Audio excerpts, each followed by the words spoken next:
don't make so many deadlines. You've overcommitted. Grow up.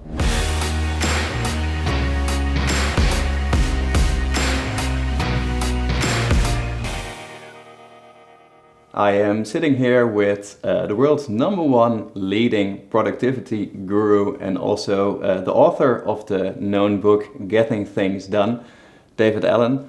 Welcome here. Thanks, Tony. In Amsterdam. Thanks. Delighted to be here. So glad you could come. You've lived in Amsterdam for a while, haven't you? Almost 5 years, yeah. 5 years. And how's it been? That's fabulous. Fabulous. So where do you live? I live in Oudtshout, so right on the Amstel Canal, so Stadionkade.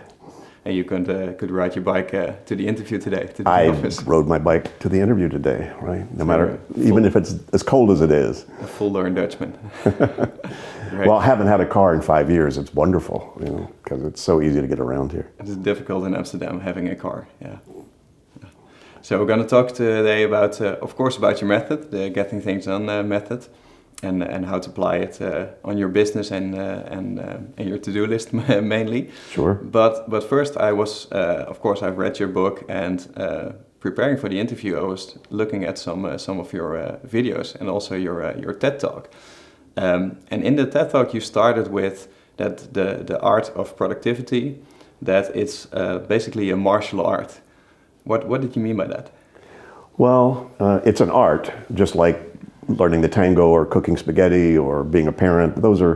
You never really end those things. You always can keep refining and enhancing how well you manage. And in this case, how do you manage the flow of life's work and commitments? Because you're not going to stop until your life stops with those kinds of things. So how do you surf on top of that instead of feel buried by it? So it is an art. It's a martial art because well, first of all, I had a lot of experience in the martial arts in my early years. And a lot of the martial has to do with dealing with surprise and dealing with things coming at you. And how do I engage appropriately with something I didn't expect? And so, learning how to keep your email empty is like, you have to be fast, you have to be good, you have to not ignore stuff, and you have to build a lot of what the martial arts is about, as well as the military, is about building situational awareness. How aware are you of what you're doing on the weekend, or people that matter to you, or your business and what its key elements are, or the strategies that you have. And there's so many things. Most people have a much more complex ecosystem of their life and their psyche than they realize. Yeah. So a lot of what I did was recognize just getting a hold of all of those things somebody has their attention on, and then learning how to thread through them and, again, surf on top of them. It's very much like a martial art.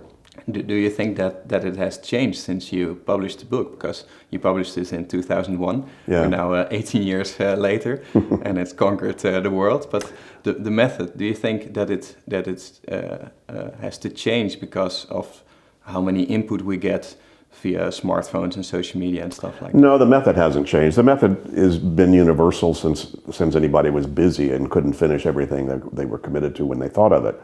And so that's been in 2090 when we land on Jupiter, people still need an in-basket to throw stuff to make decisions about. They still need to make those decisions about what that means and what they're going to do about them. They still need to park the results of that in some sort of trusted place so that the desired activity actually happens and the desired outcomes happen. This is universal. So that methodology hasn't changed. What's changed is how many people need to get this martial art under their belt because so much is coming at everybody.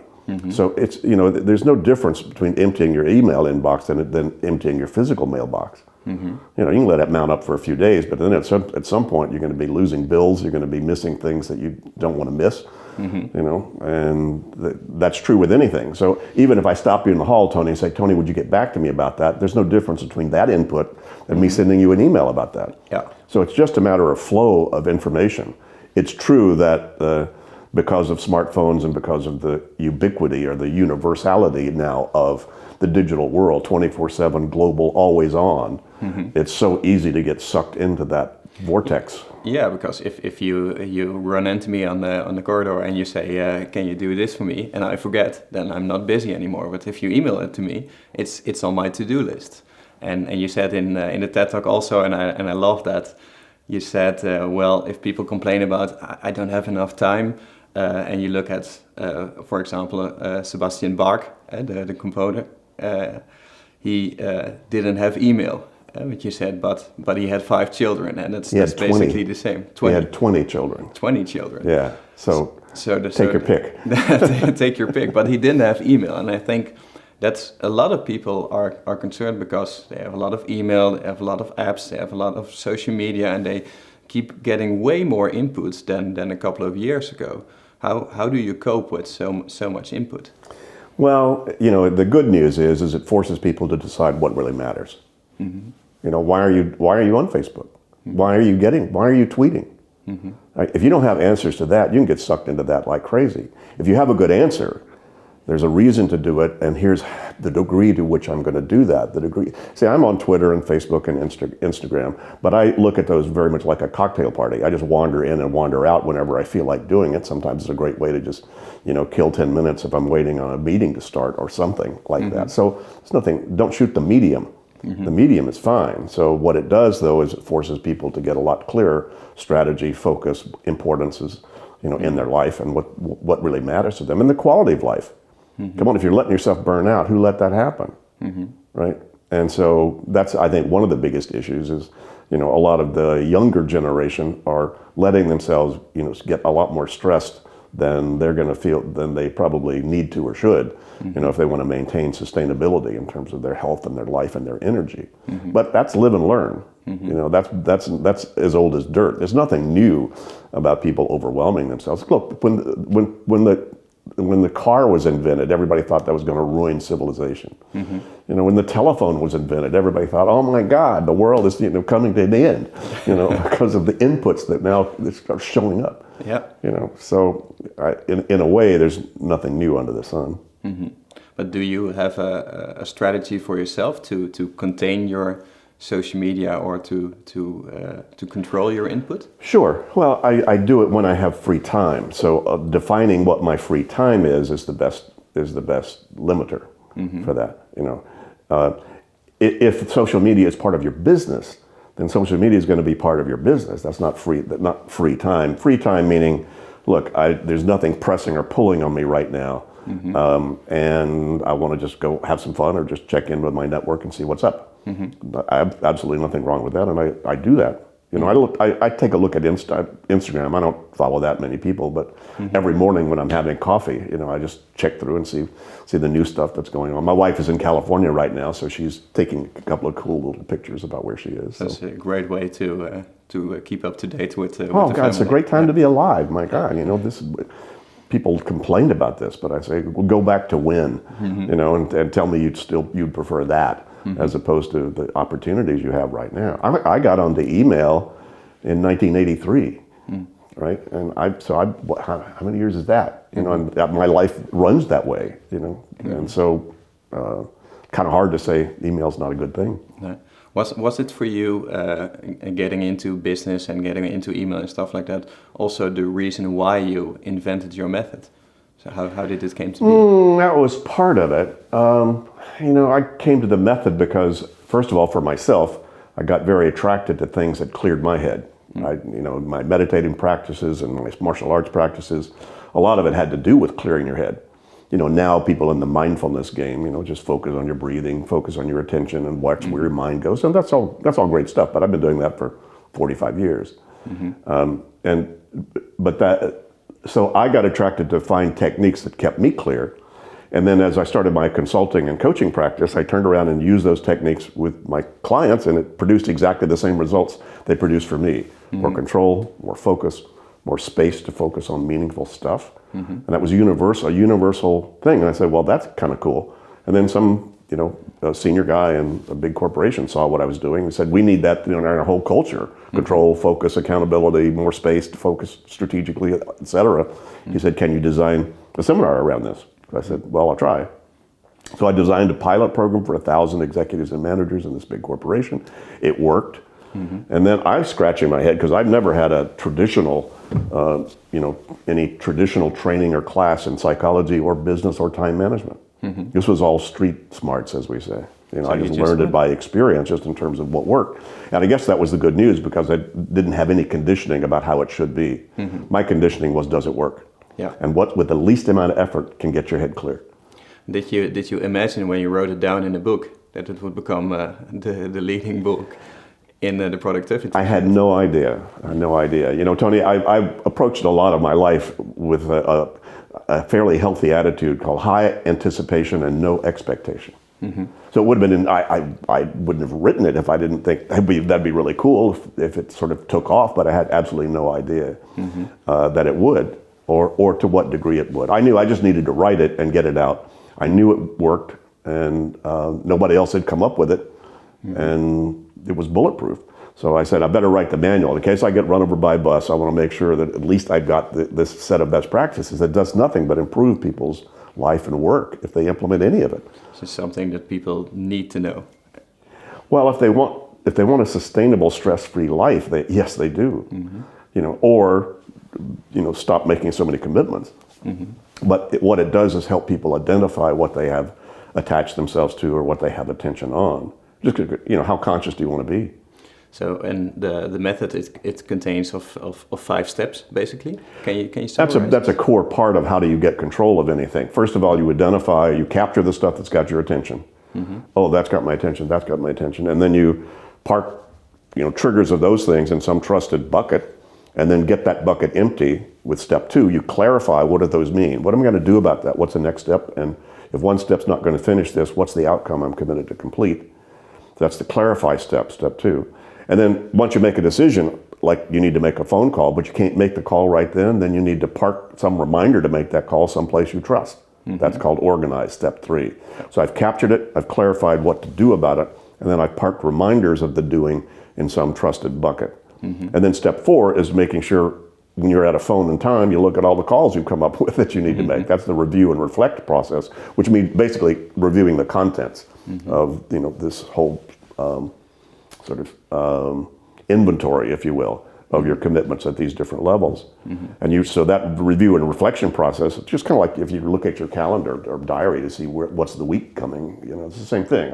I need to step back and get a little higher perspective on this whole game. So then step 5 is I engage. I make a trusted choice about time to draft that proposal. It's time to take a nap. It's time to have a beer. It's time to do nothing. And that's made then a trusted choice as opposed to, gee, I hope this is right, or using your engagement as a way to avoid other things you probably should be doing. So basically you capture all the input that comes at you, the things you can do and you must do right away, you do right away. If it takes less than 2 minutes. Yeah. If it takes more than 2 minutes, you plan it. If you don't have to do it at all, you discard it, you delete it. And if you do have to do it, but not right away, you park it for the someday maybe. That's it. So that's it's a pretty simple method. Oh, it's a very simple method. I guess it's so simple people miss it. It's simple, but it's not easy. It's not easy because it means people have to change their habit. See, as you're talking to yourself 50,000 times a day, and you're bothered with 200 emails. Come on, where do you think most of your input's coming from? It's inside your own psyche. You wake up with an idea. You tell yourself you ought to, would, should, could, need to, ought to. And so you have to pay attention to those things. And most people, I think it gives people a false sense of control to keep stuff in their head. But your head is just a really crappy office. And that's the part, that's one of the things I discovered was, and now the cognitive scientist in the last 10 or 15 years, I wrote a chapter in the revised edition of Getting Things Done that's sort of curated a bunch of the cognitive science that's shown up in the last 10 years, basically validating this methodology. They've pretty much proven that the maximum number of things you could keep just in your head and manage prioritizing and seeing the relationship between them and remembering and reminding yourself about them is 4. That's it. Yeah. You get more than that, you're going to tend to be driven by whatever's latest and loudest, and that's not going to make you feel very good. Well, one of the things that you said was, if you don't pay attention to the things that already have your attention, they take up more attention than they deserve. Sure. So that's everything in your head. And that's what's somewhat counterintuitive about this for a lot of people. In other words, you need to be as responsible to handle I need cat food as you do I need a life. Because either one of them will take up about the same amount of room if they're just in your head. You'll just be as likely wake up at 3 o'clock in the morning, cat food, or life, or whatever. And so you need to be equally, in a way, rigorous with dealing with the not so critical urgent things as you do the critical and urgent things. Because if you don't, those things start, creating a leak in your psyche, so that then the really critical important stuff, you don't have all of your full capability to be present to deal with it most productively. And what's your strategy to get it out of your head, to clear your head? Do you write everything down in the book, or do you use tools, or you send it to My your most inbox? common tool is pen and paper, because no batteries required, no Wi-Fi. Because that's not good. That's not the permanent reminder system anyway. I like the freedom to have an idea, then later on figure out what it means or how important it is or what I'm going to do about it. Because those are two very different parts of your psyche. Yeah.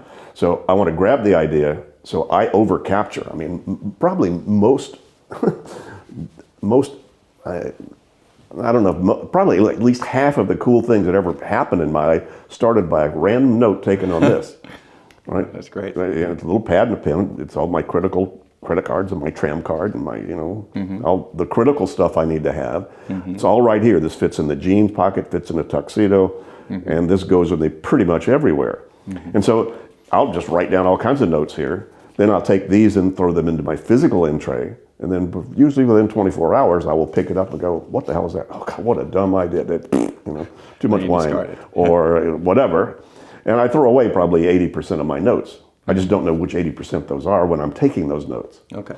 So I've trained myself over the years just to unload almost anything. Not everything. Come on, I don't write everything down, but I think many times I'm just grazing, or contemplating, or reflecting on something, or taking a look. Oh, that's interesting. Oh, that's kind of cool. And but if I go, oh, I need to get back to Tony about that, and I can't do that right now. That's what the habit that most people have trouble building is recognizing A, when they make a commitment they can't finish in the moment, and B, right at that moment, using something to capture it. Now you can capture it digitally, you can capture it, you can write it on your arm. If you have enough, if you're considered valuable enough to your company that they give you 8 people to follow you around 24/7, you could give it to them, as long as you trust that they will handle it appropriately. So it doesn't have to be just a written down, but that's the easiest, most common way to do it. You can record stuff on your iPhone. Great little piece of software I use on my iPhone is designed by 2 guys here in Amsterdam, BrainToss. BrainToss. Yeah, that's a great capture tool. Yeah.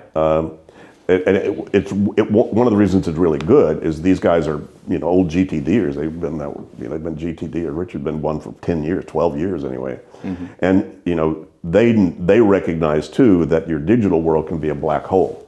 So you can capture stuff in there, but if you're not pulling it out and cleaning it up regularly, then you might as well not have captured it to begin with. As a matter of fact, it's just going to dirty up your system and constipate your digital world. So that what they did was they designed it, as you may know, if you've seen BrainToss, they designed it so you could program it to go into your email. When you take the note, it goes right into my email, so that way, because I clean up email. I wouldn't clean it up if it was just lying around other places. So you just speak it into your phone, and then it gets transcribed and it's sent to your email. Yeah. So that's where you collect everything. Yeah. And I know when we were emailing in front of this interview to plan this, you were responding right away. So you were really quick in that. And I think that's a task for you that you can do in under 2 minutes. So that's why you do it right away. Well, most people, as long as you can type and have keyboard skills, probably 30-40% of your actionable emails you could probably, take care of in less than 2 minutes. I'll bet most people listening to this right now have a whole bunch of emails sitting in their in area. First of all, some they need to trash, some they need to file as reference, some they could finish in 2 minutes. So you can start cleaning up your email pretty fast with just these simple sort of principles or rules. Yeah, but how do you plan your reactive and your proactive task? Because when I sent you an email about this interview, you responded right away, so you were in reactive mode, and it was a bit calming for me knowing that you also have a reactive mode and just react on everything that comes at you. Yeah, I would call it responsive, not necessarily reactive. Yes, I'm responding to that right away. Sometimes, people don't send me very much junk mail because I do respond to people within 24 to 48 hours anyway. And they go, oh my God, this guy actually reads this stuff and pays attention. So they pay more attention to what they send me because I am responsive. I pretty much respond to everybody or anything. Now, sometimes, because if I'm not doing anything else, Tony, I'm cleaning up my backlog to zero because there's a surprise coming toward me I can't see. I may get an opportunity I didn't expect that I want to be able to spend two full days just doing just that. So, if I've got a backlog of 1,000 emails, that's a little difficult to suddenly decide to take off for 2 days and do some new spontaneous thing. So if I'm not doing anything else, I'm cleaning that up.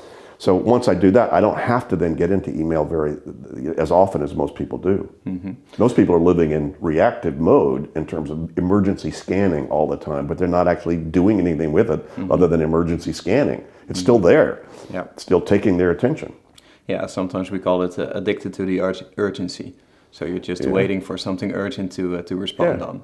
And there are days I'm just on email and responding to email almost as soon as it comes in, simply because that's a lot of my work is just correspondence and supporting a lot of people who are communicating with me in that way. And so, so if you're waiting for valuable stuff or as valuable stuff is coming across that medium, absolutely.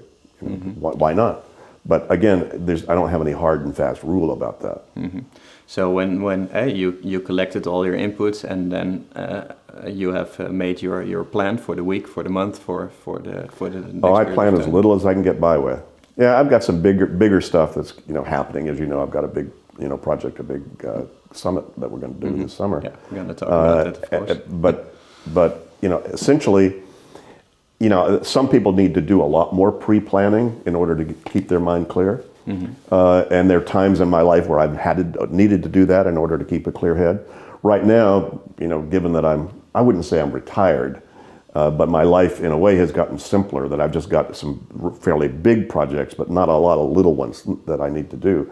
So my planning really happens, well, there's two things that keep me focused on what I need to focus on. First of all, the weekly review. As you may know, and getting things done, that's a core element to keeping your brain clear, having, and trusting an external brain, and that you can trust your sort of moment-to-moment decisions, is once a week I step back and look at the whole thing and clean it up. Because you can't keep everything pristinely organized and clarified on a minute-to-minute basis. Life is coming at us too fast. Yeah. But you can't let that go too long. And 7 days seems to be about right. So that, then you need to take 1 or 2 hours and back off and don't look at your phone, don't look at, anything. And you need to step up and clean up your list and clean up your inventory.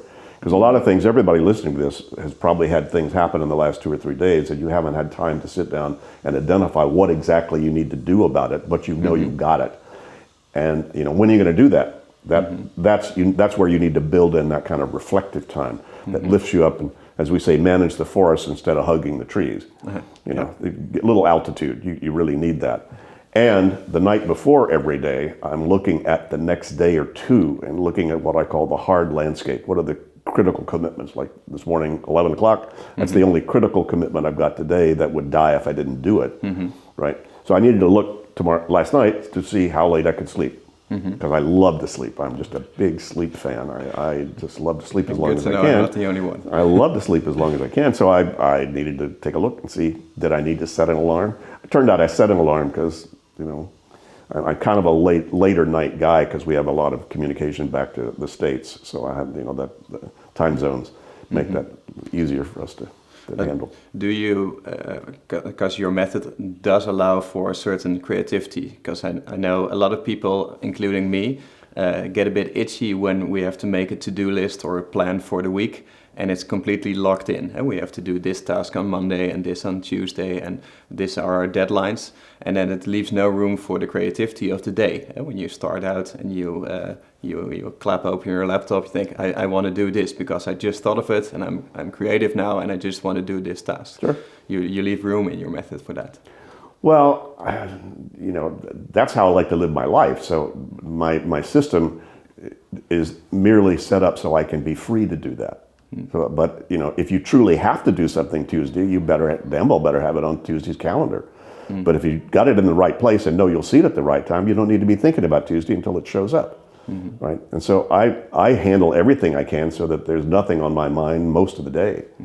And then I make intuitive judgments minute to minute based on what I feel like doing. And what if you have a to-do list and you think that everything on there is in importance? Because I talk to a lot of entrepreneurs, and if I try to teach them how to make choices and do this, don't do that, a lot of people are always responding that with the lot of things I have to do are just important. They have to do, they have deadlines, and I go from deadline to deadline, and there's no room for the things that I want to do.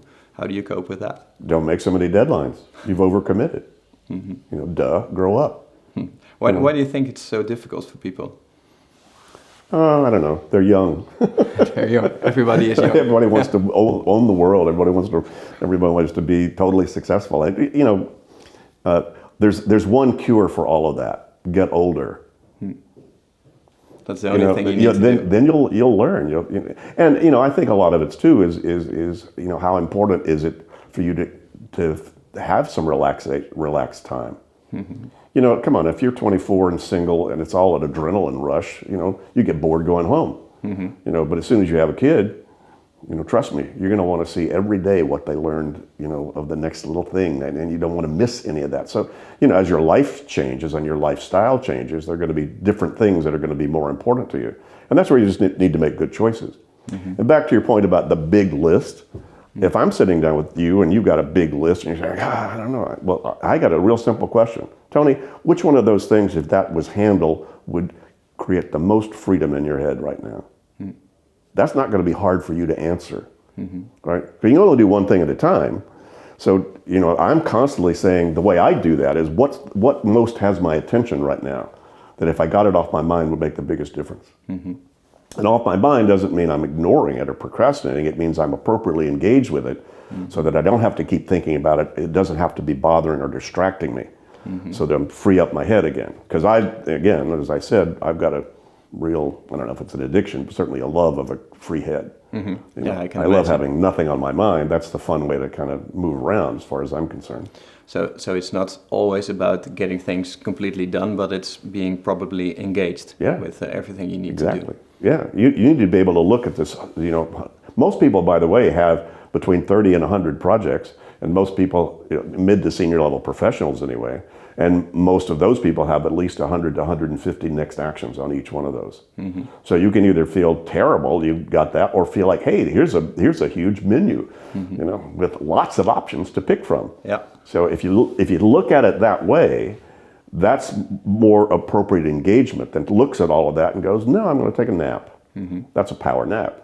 If you take a nap to avoid thinking about all the stuff that you're committed to, that's an escape nap. That's not you're not going to sleep as well.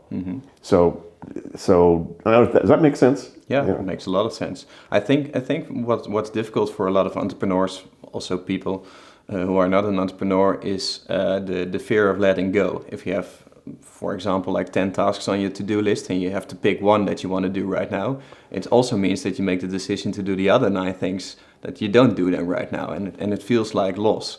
And then we get our loss aversion. Do you have some sort of tactic to cope with that? No. Just grow up. Yeah. Just get older. Just let it go. Get older. Well, the more conscious you are, that's why, again, I don't want to be too silly about this. If you truly have all got this stuff all cataloged and captured, you've captured, clarified, and organized it all, and you're really doing once a week taking a look at the whole inventory, it won't take you very long to start to feel a lot more comfortable about your intuitive choices about what you do, and probably more importantly, what you don't do. But you have to know what you're not doing in order to feel comfortable about what you're not doing. And most people haven't a clue. They just know there's something back here, and there's this. And by the way, any one thing, especially if it's something that's meaningful to you, a relationship or a major business thing, any one thing you're not yet appropriately engaged with will make your whole life feel gray and cloudy. So it's interesting. That's one of the things I've learned, in the last few years, was just one thing, especially if it's something significant. If you haven't determined the outcome desired, the action step required, parked it in some trusted place, you don't have to like it, but you need to be appropriately engaged with it. And if not, it will color everything a color you don't want. And if you want to apply this, for example, on your team, if you're a manager, or like me, I have six companies. I have about 16 people running around here on all different floors, mainly building software. We use things like Scrum. How would you try to manage that if people have difficulty choosing their tasks or being productive or getting the right things done? Well, if I walked into any team, if I brought you all in here right now, or any segment of it that's a team about working on one thing, I'd say, what's got your attention? What most has the team's attention right now? What has your company's attention right now? What has your attention right now? Let's start there. See, my methodology doesn't start with where you should be, it starts with where you are. Because if where you are is out of control, don't try to think about setting any goals or vision, because all you do is frustrate yourself even more. So let's make sure that you're in control of the day-to-day, and the way we start there is what's got the team's attention right now. And I just go up to a whiteboard and write down what people are saying. Say, well, great, and then let's clarify what those things are. What is that? How important is it? What's the next step? Who's got the action step on this? Where is this? I've spent thousands of hours, by the way, with that kind of conversation, and it never fails to have people feel a lot more comfortable and a lot more clear about what they need to be doing. And is it something that's with a team you would do every day or every week or every month? As often as you need to, so that the team's clear. So you just need to know what they're doing right now, all the time. Well, you need to make sure that the team needs to be sensitized to start to recognize when something has the team's attention. Do they have an appropriate context to bring that up? See, we've done Holacracy for 8 years, so we have a self-organizing organization, so we've set it up so that everybody's accountable. If they notice something that needs to come up, there's a place to bring it up, and they're accountable to bring it up. Right? So if you do that, then you just have as many meetings as you need as often. Sometimes you need to scrum, once a day. You need a stand-up meeting and say, where are we, what's going on? And sometimes that's overkill. Sometimes, as soon as you got people that aren't showing up at the meeting, you're having too frequent a meeting. Yeah, people are too busy for a meeting. And some meetings you only need once a month. Depends on what you're trying to accomplish, depends on what the team's purpose is, and it depends then on what that team needs to do to get those things onto cruise control or appropriately engage with whatever the projects are that are going on that affect the team. What do you think of the Scrum method? How it relates to your method? I know a lot of Scrum experts who teach and coach that love GTD, and they say, well, GTD is kind of Scrum or Lean for your brain. Scrum and Lean and Agile and all that stuff deal with the workflow itself externally. GTD is about, okay, what are you doing about that workflow personally? What are you doing, and how are you managing that? What's got the team's attention about that? Interesting, because Agile showed up the same year that GTD was published. As a formatted kind of got thing. Inspired from you. Yeah. Oh, yeah. So I don't know. I don't know, because I don't know the people who initiated all of that. But again, I know all kinds of people who are Six Sigma, black belts and Scrum and Lean and whatever. But I've never really gotten into any of that, particularly myself. Didn't need to. No, you just stick to your method, and it still works. Still works. And this year you're giving a new summit here in Amsterdam. Can you tell us something about that? Yeah, well, about 10 years ago, actually, almost exactly, we decided to bring the world, to kind of raise the flag, because GTD had now become, even back then, something of a global event. And I said, well, time to maybe bring together all the people who are kind of GTD champions, because they were all over the place, doing all different kinds of things, but very cool people. Guy Kawasaki, Major General of the Air Force, Jim Fallows, major senior writer for the Atlantic magazine. And these guys were, Paul Sappho, future teaching at Stanford, teaching software engineers about how to think about the future. I mean, these are some of the coolest, classiest people you'd ever meet that were champions of my stuff. So I said, let's bring them all together and then see who will salute. And so we had about 30 presenters and probably 350, 400 people that came. And it was such a unique event. I got very good advice. It called, don't do another one, because it was so unique. It really needed to be kind of its own special thing. So it wasn't like something I was going to do on any kind of regular basis. And then fast forward, come 10 years later, it turns out now, because we've now got partners all over the world, and GTD has really taken off to become a bit of a global movement and whatever. So we said, at 73, I said, I'm probably never going to do this again, but I think it's time to maybe bring it all together. And it'll help support and give a lot more impetus, I think, to the partners that we have around the world. And just an incredible group we have almost 50 presenters now who are just coming on their own dime. Wow. To do this. Marshall Goldsmith and Jim and Charles Duhigg and Katie Coleman, who was one of the first women astronauts, serious GTD person. We actually coached her while she was on the space station. Wow. And so she's got some great stories. And, there's all kinds of people are going to do that. And, we've got and Amsterdam is this, my adopted city. And what a great place to be, sort of having a global summit about GTD. We're thrilled. So it's this year in June, I believe? June 2021, yeah, at Amsterdam. In Amsterdam. Yeah. And are there still tickets? I think so, yeah. No, we just launched the public. We've been working on this for 18 months. And I've got, two of the guys that are some of the best producers of the conference in the city, maybe even in the country, that are partnering with me just to put it on. And it's not really designed as a money-making event. We just, hopefully are going to have sufficient participation that we can do some of the coolest things. It's going to be pretty high tech. There's going to be, whether we're streaming or not, we're not sure yet, but we may do that. But certainly a lot of that's going to be recorded and will be available after the fact for people that aren't going to be able to be there. But we've already, sold, 30% of that, and we've only been out a couple of weeks. Yeah, it's quite unique for Amsterdam, and especially for all the people listening to this interview. For the Dutch entrepreneurs, it's not that often that all these American superstars that you just named off are coming to Amsterdam for this kind of event. So I think it won't be a problem to get that full. We'll see.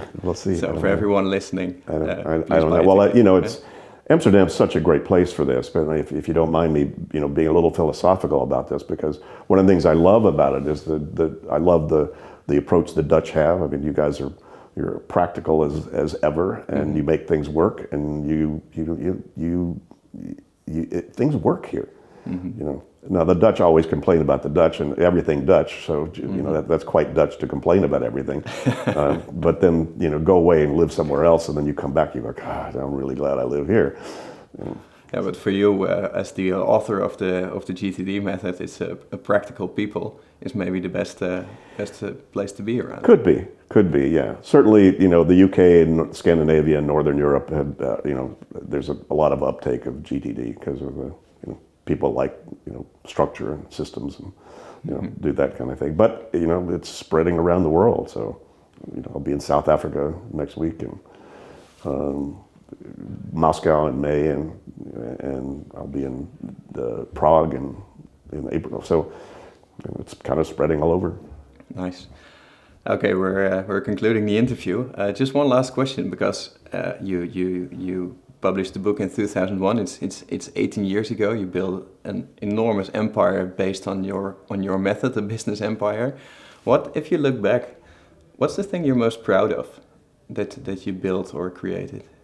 I think I was most proud of actually being able to write the book to begin with, because writing was not my day job, but to be able to me, it was a big question I had as to whether the methodology I'd come up with, that we could put that into some sort of medium besides just me delivering that. Because I knew if I could get you for 2 days and sit down with you and I could convince you, I could show you, I could implement it, but whether we could actually get it into some form that without me or without maybe anybody else around, making it virtual, if you will, as a methodology, I didn't know if it was going to work. And so, the first weekend it was published in 2001, and I got an email from a woman saying, David, I picked up the book this weekend and implemented it. Wow, it changed my life. I went, yes! The fact that I was able to actually write it, and I think write it very well in that, and made it accessible to people. It's still a little overwhelming for a lot of people if you read the book. People go, oh God, there's just so much to do. But I didn't write the book as a training manual. We're coming out with a GTD workbook later this year, which will make it, if you read the book and go, oh yeah, but how do I start? We've been working on, how to help people sort of implement this. But the book itself is really quite a manual and pretty evergreen. So that was, I guess that's probably the biggest, to take the risk to write it and take the risk to see if we could make it work and to do all that. And is it still, when people send you emails that they read it and implemented and got some success, is this still the best moments? It comes daily. It's just legion, and the number of people that have written, that have written back and that we've heard from, and they're the people that we've not heard from, and then I run into them and they say, "Oh my God, David, you changed my life. You didn't, you whatever." So that's so wonderful for me. I mean, golly, that the fact that I was able, somehow the karma was good enough for me to wind up coming up with something that did nothing but improve people's lives. There's nothing that hurts anybody. You know, I do no evil with GTD, you know, whatsoever. And that has such profound effect for people that really take to it. The funny paradox, though, Tony, is that the people who need it, the people most attracted to it are the people who need it the least. Like, if somebody, you're probably already one of the most productive, aspirational, forward-looking person. Sounds like it, certainly from what I hear about what you're doing. People go, "Well, why do you think you need it?" Well, you already know systems work. You already know that you're highly creative, and you already know that you could probably take advantage of more space and more room. And those are the most creative and productive people already. Yeah, and then they start looking for something that applies to their life already. Yeah, exactly. You know, people that have never had a system probably are not going to be attracted to this at all. You know? But they need it the most. The people who need it the most probably are not going to be attracted to it. But when I say that, yes, but the kind of people that I get to coach and work with, just the tiniest little increase and more space and more room for them to focus on their meaningful stuff, that has a huge impact on a lot of people, because a lot of them are highly influential and also doing good work in the world. So nothing pleases me more than to help people doing good work do it better, do it easier, in a more sustainable way. That's a nice conclusion. David, thank you very much for this enjoyment. Thanks for the invitation, Tony. This was fun. Thank you.